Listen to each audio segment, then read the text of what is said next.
লোকসভা ভোটের আগে কংগ্রেসের গড়ে ভাঙন, পঞ্চায়েত সদস্য সহ 200 জন যোগদান করল তৃণমূলে।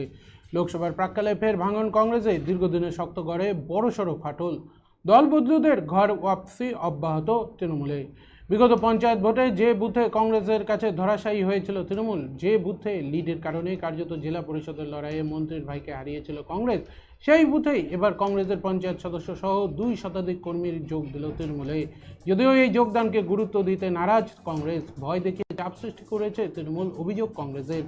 লোকসভা ভোটের প্রাক্কালে শুরু হয়েছে রাজনৈতিক চাপানোতর। মালদা হরিশ্চন্দ্রপুর 2 নম্বর ব্লকের দৌলতনগর গ্রাম পঞ্চায়েতের ভৈরবপুর বুথে এই যোগদান কর্মসূচি হয়।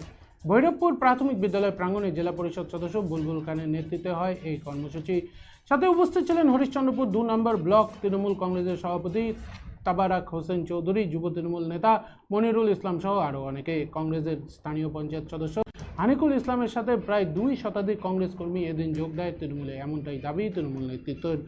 যোগদানকারী কংগ্রেস পঞ্চায়েত সদস্যের দাবি, তিনি একসময় তৃণমূলেই ছিলেন, টিকিট না পেয়ে পঞ্চায়েত ভোটের সময় কংগ্রেসের প্রতীকে লড়েছিলেন। এই বুথে তৃণমূল তৃতীয় হয়েছিল, পুনরায় তৃণমূলে ফিরে এলেন মানুষের হয়ে কাজ করার জন্য। বুলবুল খানের নেতৃত্বে কংগ্রেসের শক্ত ঘাঁটি ভৈরবপুরে এই যোগদান কর্মসূচির ফলে উচ্ছ্বসিত ঘাসফুল শিবির। বুলবুল খানের দাবি, এই বুথ সহ সমগ্র অঞ্চল থেকে বড় লিড পাবে তৃণমূল। প্রসঙ্গত, পঞ্চায়েত ভোটে জেলা পরিষদ আসনে এই বুথ থেকে মাত্র 96টি ভোট পেয়েছিল স্থানীয় বিধায়ক তথা রাজ্যের প্রতিমন্ত্রী তাজমুল হোসেনের ভাই জম্মুর রহমান। জেলা পরিষদে কংগ্রেসের কাছে হেরে গিয়েছিল জম্মুর রহমান। সেই প্রসঙ্গের ভিত্তিতে কংগ্রেস পাল্টা দিবি, এই বুথ কংগ্রেসের শক্ত ঘাঁটি, কেউ যোগদান করে থাকলে সেটা তৃণমূলের ভয় দেখিয়ে করিয়েছে।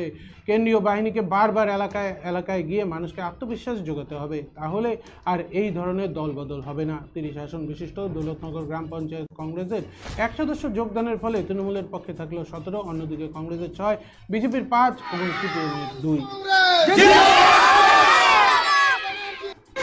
আজকে আমাদের ভৈরবপুর বুথে কংগ্রেসের মেম্বার জয়েন করেছে, প্রায় 500 জনের মতো আমাদের এখানে যোগদান করেছে মেম্বার সহ। মোটামুটি প্রচুর লোক ছিলেন এখানে, দেখলেনি।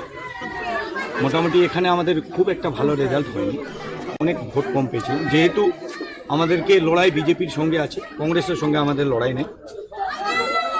কংগ্রেস এখানে কোনো জায়গায় আসতেও পারবে না।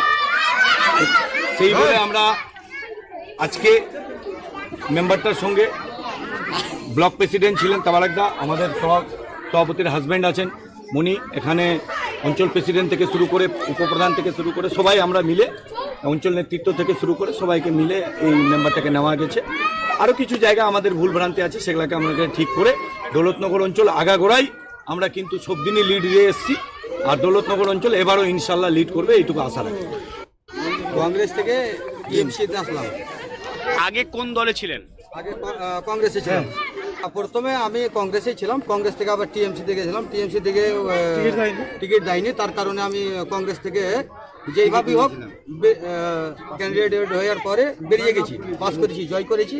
তারপরে তখন দেখলাম কি ওখানে থেকে আমাদের কোনো নাই, আবার আমি টিএমসি জয়েন করছি। শুনুন, ভৈরবপুর আমাদের আগাগোড়ায় কংগ্রেসের গড়, ওখানে যদি কোনো মেম্বার ওখানে যদি জয়েন করে থাকে আলাদা দলে, তাহলে আমার মনে হয় ওকে ভয় দেখানো হয়েছে, না হলে প্রশাসন ঠিকমতো কাজ করছে না।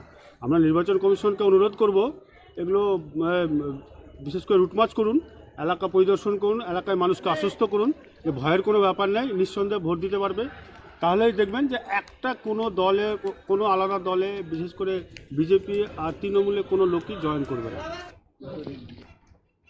পেলাম কি পেলাম না সেটা